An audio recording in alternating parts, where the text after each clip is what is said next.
The views and opinions expressed on any program are those of the producers and/or the persons appearing on the program and do not necessarily reflect the views and opinions of FRC Media, Bristol Community College, or the City of Fall River.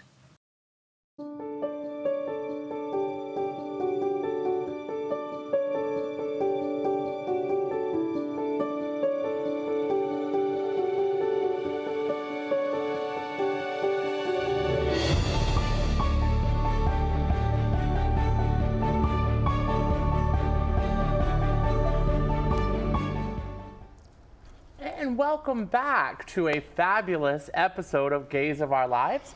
My name is Sean Connell. As you know, I'm the host and also the president of the Fall River Pride Committee.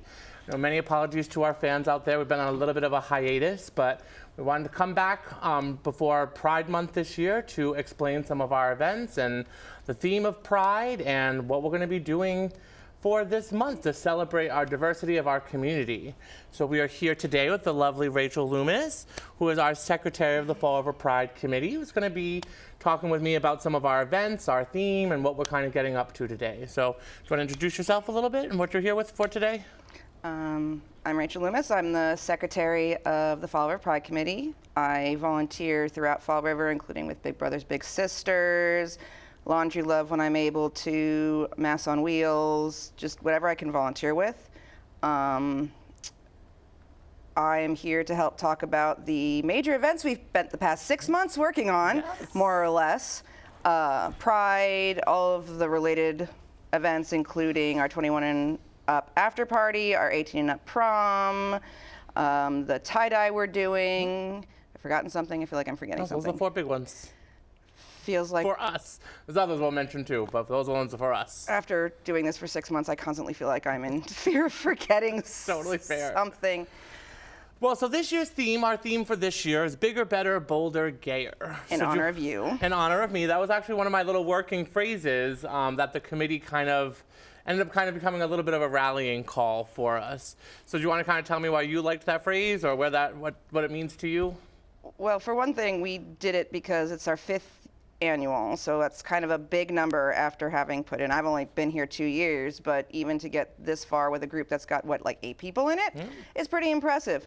And the fact that you pretty much hold the group together, it seemed like kind of a thing to, you're one of the last ones remaining in the executive committee who's been here since the beginning, so we kind of felt like, both because we challenge your sanity and your patience on a regular basis, we figured it was probably a good idea to honor you with that. As far as the bigger, better, bolder, gayer, I mean, it's kind of hard to ignore what's going around the country, and Pride itself is, the first Pride was a riot. It was a protest against the fact that police were raiding the Stonewall Inn, as they did all over the country. And every Pride after that has been trying to be sort of a, how far we've come and how far we have to go, and you can't get rid of us. And so after what happened with the Nazis in 2022, after all of the laws being passed in Florida and Alabama and Tennessee and Texas and Missouri, and we could go on, it just to remind people that, we've been here before, we're gonna stay here, and there it is. Yeah, I think, so for me, it was like kind of the point of the rallying call for me with it when I was Bigger, Better, Bolder, Gayer. I was obviously inspired by the whole Daft Punk and that kind of the bigger, stronger, faster kind of idea. But for me, it was also, there needed to be something that also said the word gay. I think it's important to understand that concept is not completely sexual by itself, right? This is our 5th annual event, like Rachel just mentioned, and every year it's been family-friendly fun. We've had performers, and we've had food trucks and prizes and games. And, watching that rise of that legislation you were just talking about was just disheartening. It was this kind of resurgence of this kind of anti-gay bigotry where there's like states like Florida where the word gay itself was actually banned in a lot of the schools and all of these things.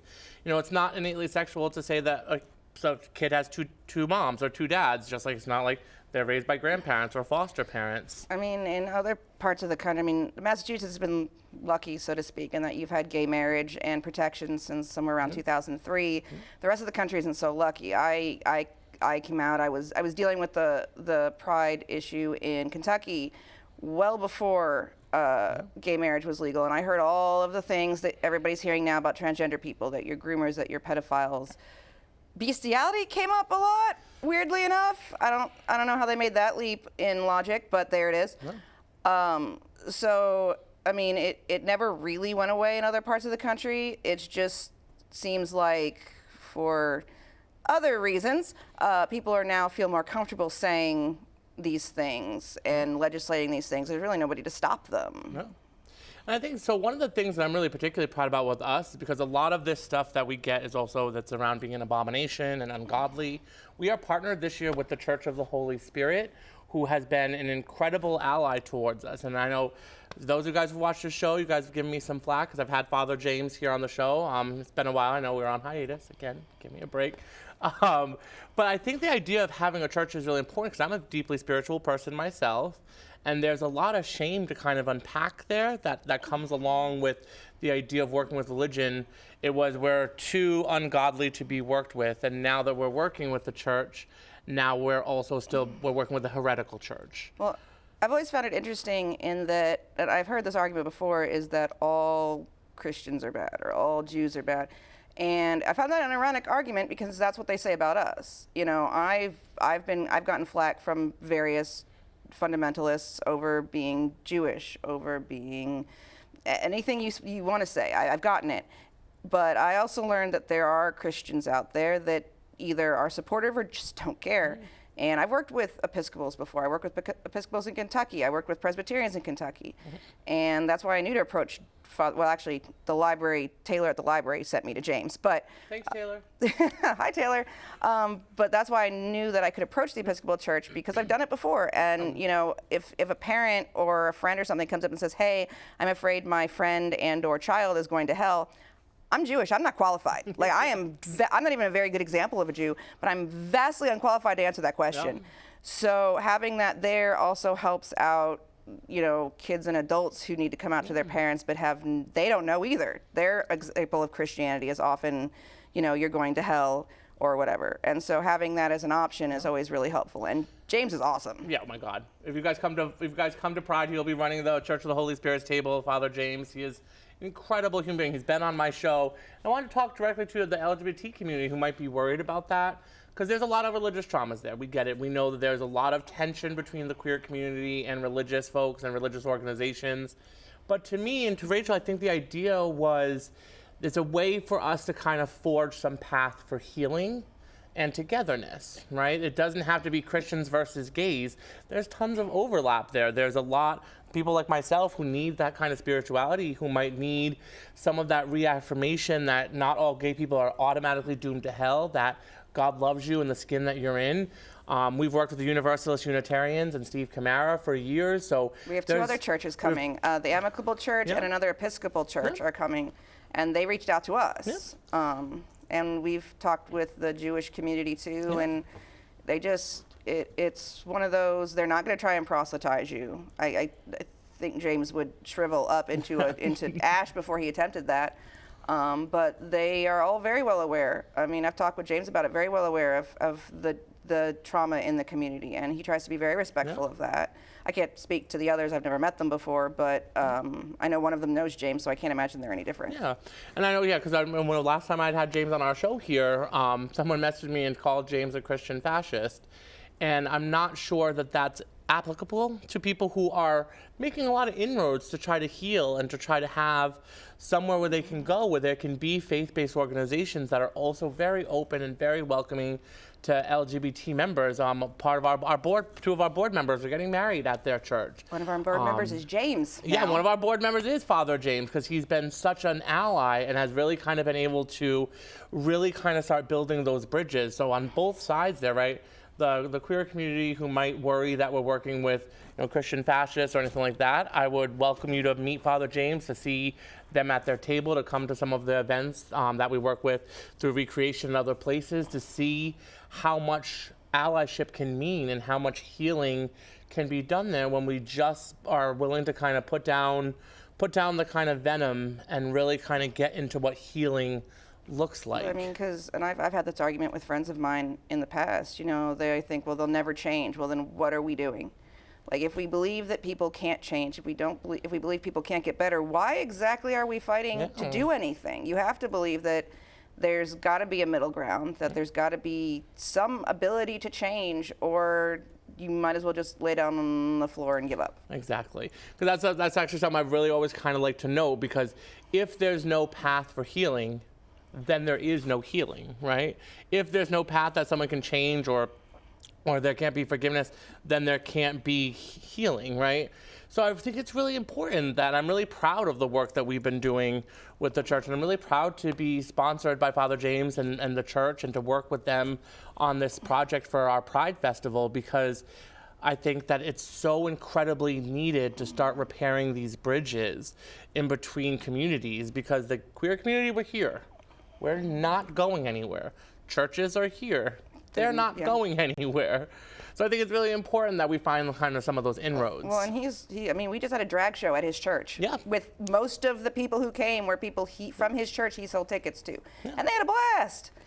We do Friendsgiving there, usually the weekend after Thanksgiving, where anybody's welcome to come for free to eat food, and we bring the volunteers and he brings the money. Yeah. You know, we wouldn't be able to do that without him. You know, he's part of the reason we can afford Pride this year, and last year for that matter. He comes to almost all of our events if he's in the area, all of our meetings if he can. You know, he has, when you talk about allyship and, walking the walk, he has absolutely done that. Yeah. And I think, and I think James and the Episcopal Church, I guess, they had been labeled as heretics long before we did a drag show or anything there too, because different branches of Christianity have different views on things. So they ordain females, which is heretical to some churches. They ordain LGBTQ people. They ordain LGBTQ people. So there's always kind of difference in thought and opinion. And that's not to say that every church is going to be safe. Unfortunately, that's not true, right? There are plenty of churches who do still absolutely demonize queer people, who like to kind of have their own ideas of what the Bible does or doesn't say, or what verses they do or do not apply. So I'm not saying every church is safe, but I think where there can be healing and where there can be roads, I think it's important to build them. And I think that's exactly what we're doing with our partnership with the Church of the Holy Spirit. And the Episcopals, like the Unitarians, have been, they've been okay with LGBTQ people since like the 70s, maybe 69. Like, it's not like this was a new change of heart. They've been there since before the first LGBTQ movement in this country. Yep. So, the same with I think the Unitarians were first, but the Unitarians don't really, they love everybody and everything, and they're fine with everything. But the Episcopal Church has been cool with it for a while, so it's not like this is a new development.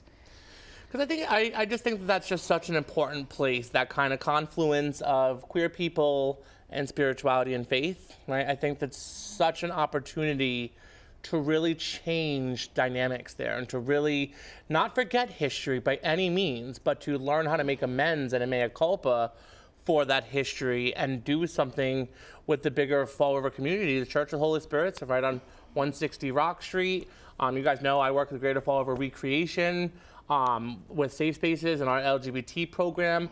Father James has come to our movie nights and our craft nights, and members of the church, like Rachel just mentioned, were at our Spaghetti and Sequins fundraiser last weekend. He comes to talk to the parents when they show up for the, what's it called, the mixer? The socials. The socials, he comes there to try and talk to parents who show up and may have questions. Yeah, I think it's important that, parents have places. That's part of what, I've done my work with Safe Spaces, to do parent cafes, where they can meet James, they can meet our volunteers, they can meet our board members.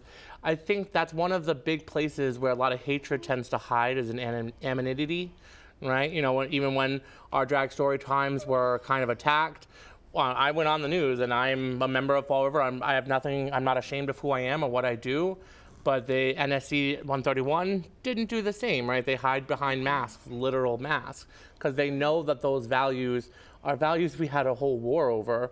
And I think the kind of values here in America around freedom and diversity of thought should apply to LGBT people. I mean, it should. I mean, when the Nazis were here, I tried to take a little of the attention off, because I remember we had a gay couple that brought their kid in, and the things they were saying to them were awful.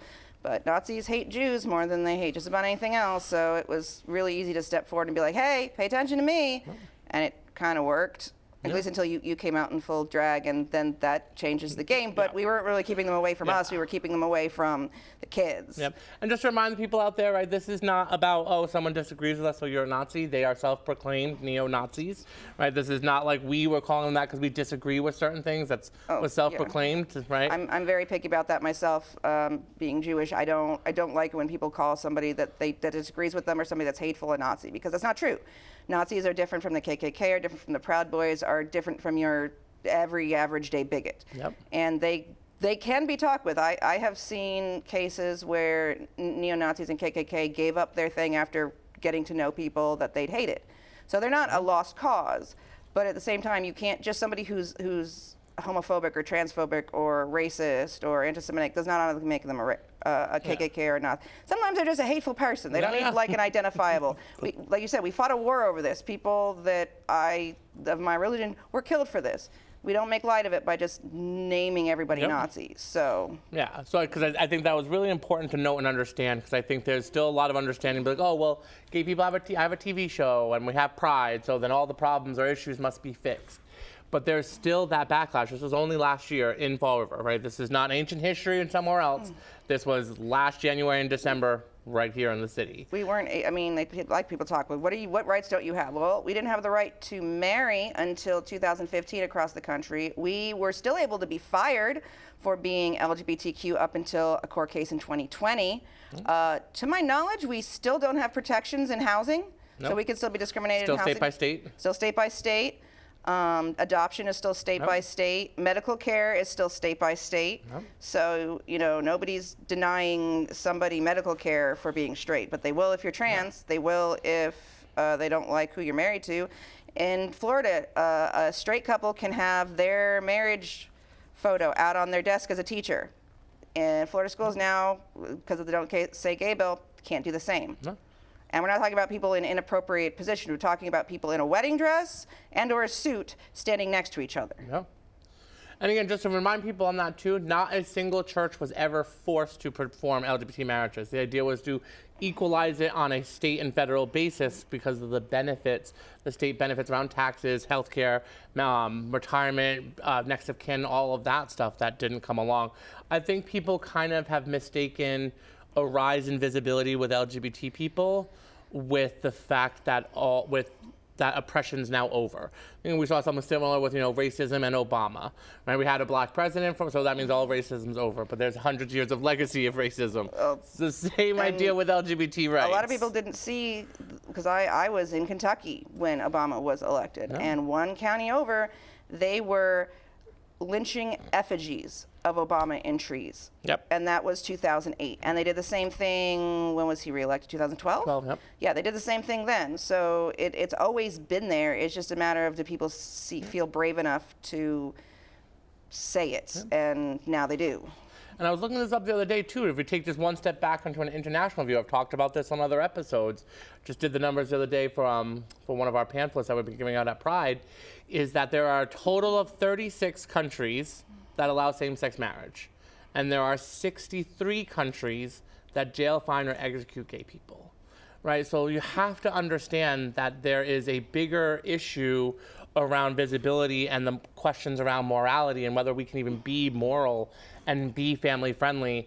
I've heard a million times online when we did our press release, why kids and why are you targeting kids? We're not targeting kids. I was a queer kid. Rachel was a queer kid. Right, all queer adults were queer kids. The average, science has done the studies here, the average age for a child to know around their gender identity is 8. The average attempt for a LGBT kid attempting suicide is 12. So if we know enough shame and stigma around our sexuality that we don't want to live by the time we're a preteen, then we have to be able to have ways to talk about this in developmentally appropriate ways. When it goes beyond just people who are LGBTQ, you're talking about people who may have siblings or friends or parents or teachers. Schools and what we do, it's not meant to convert children to what we do. It's meant to teach them how to be decent human beings. I mean, your kid is going to go out into the world and they're going to meet people with different religions, different skin colors, different gender identities, different everything. And you want your kid to be a decent human being. You have to teach them how to be a decent human being.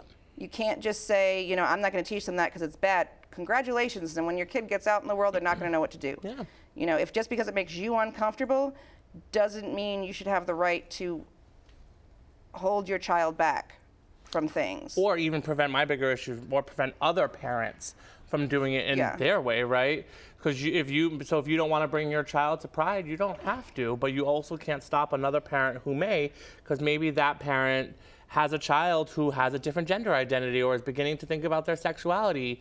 You know, because by the time we hit middle school, we have a pretty good idea on that. You know, I always make the joke about the movie Sandlot, where the whole movie The Sandlot was about two 6-year-olds going on a date and how they like each other. But if that was anywhere near LGBT, it would somehow be deviant and all these other kind of things. And I think we've done a really good job in our 5 years. I'm really proud of the work we've done with the Pride Festival to make it an inclusive, diverse space for everyone. And to all of those people who talk about straight pride Pride's welcome there too. We celebrate all forms of love. What we don't celebrate are those who think we don't deserve to live. Yeah, I mean, we have a straight ally pin that we give out. I don't do flags because there are some in our community that get a little weird about that. Whether you agree or disagree, it just is. Yeah. I'm not personally a fan of that, but whatever. But we do have pins with the ally flag on it, and we could get.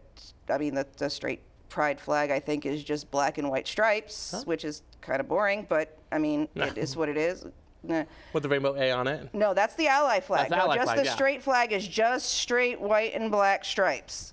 That's a thing. But, you know, we have bi people who are in straight relationships, trans people who are in straight like we have straight people who come, or straight passing people who come to Pride. We're not against that. But just because you believe something, I told this to my friend's daughter who's bi. I said, and was having a problem with her friend who was religious and was against it. And I said, she has the right to believe what she wants to believe. She does not have the right to make you feel bad about it. Yes. And it's kind of like saying, I'm on a diet, so are you. Yes. Like, you wouldn't take that from somebody else. Why should we? Yep. And part of why I do these videos, part of why I joined the Pride Committee, part of why we fly all the different flags and we try to learn about it. Like, I have a degree in gender studies and I do not know all of the flags, right? Because when you start talking about this, I'm not trying to be an alphabet mafia, eye roll, right? What we're trying to talk about are two really big pillars of who you are, which is your sexuality, which is with whom do you form relationships with, and then your identity, which is how do you form a relationship with yourself. And that comes in a lot of different ways. People form families and form relationships in a lot of different ways. So now you're not just talking about gay and straight. There's bisexuality, and there's pansexuality, and there's all sorts of aromanticism, agender, things that you can come talk to us about. Asexual, who might not experience sexual attraction, but might still have very important or intimate relationships. So it's not that it's an alphabet mafia, it's just they're complex situations where I think people need to understand that it's not just two gay people. I've said this many times before, I'll say it again. Every single person has a gender identity. Every single person has a sexuality. So that's why we're for everybody. That's why we are doing these videos. Is why we do this educational pieces. Why we give out the pins and the flags of anything that we can find, because we've met these people, intersex people who kind of break a binary between just being male and female. Intersex people exist. So there's all sorts of understandings that I think are falling by the wayside, and I think that's a big part of what we're trying to do. And a lot of us are willing to have, I mean, I know that there's some people who don't want to have that conversation, and that's fair. You know, nobody's owed somebody teaching them stuff, though I do not recommend Google. Google lies.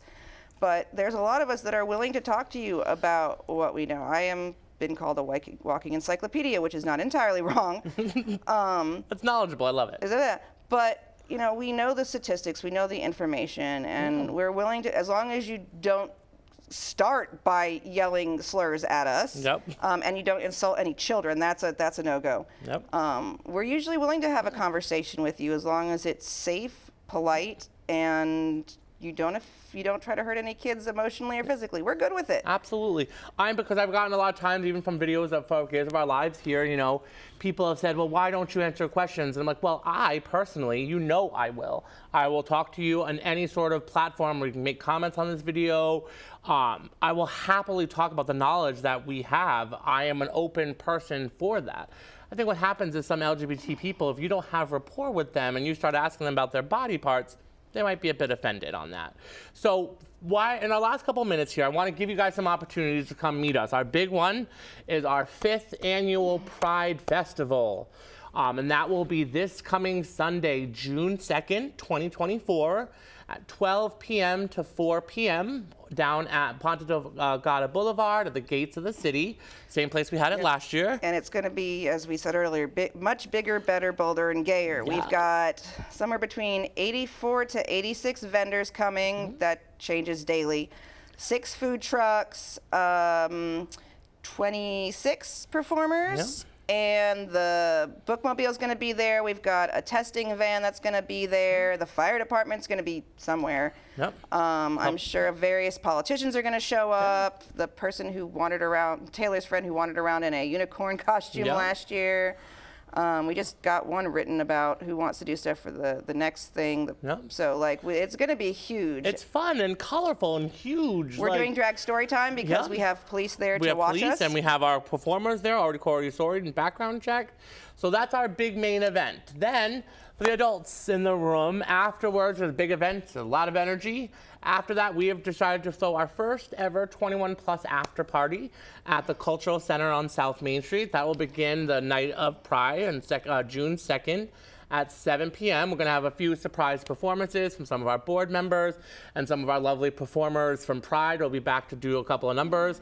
But then otherwise, just kind of a place for 21 plus folks to socialize, have fun, and kind of decompress after a fabulous day of Pride. The cost for that is $10. You can buy tickets at the door or at Pride. You can also go to our Facebook page, to the event page for the 21 plus after, and buy them off of Eventbrite. So that's an option too. Also on Eventbrite, coming up later in the month, we have our 18 plus LGBT Masquerade Prom coming up on June 28th at 7 p.m. That's a Friday. And it's also going to be at the Cultural Center in their upstairs banquet hall. It's going to be a beautiful spot for a masquerade. Tickets for that are also on Eventbrite through our page. That'll be $20 with light refreshments. We've got to feed you. We've got to feed you something, right? So that will be that. That event will be crowning our next royal court, the next Mr., Miss, and Mix LGBTQ forever. You can find, if you're interested, if that's you can find a jot form on our page to sign up to apply. So we ask you a couple of questions about your availability and what it kind of means to be part of the royal court, and we'll crown that at our prom. And then we will round out the month at June 30th. We'll be back at the Church of the Holy Spirit for our 2nd annual tie-dye event, because tie-dye was a really popular event at Pride last year. Well, we also did tie-dye before Pride last year. And we did the tie-dye event before that. And they still talk about it there. So it's still something that people really wanted to do. So we figured we'd move that over to the end of the month and kind of wrap up Pride Month on June 30th with that event. Bring your own t-shirts or things that you might want to tie. We'll have as many supplies as we can, but it'll be first come, first served. Otherwise, that event is a free event right at the church. And I think that's about all of our events. Any last minute thoughts? We hope to see you at our events. The last couple of seconds. If you have any other questions, we'll also be launching our new website where you can find all of this information. It'll be fallriverpride.org.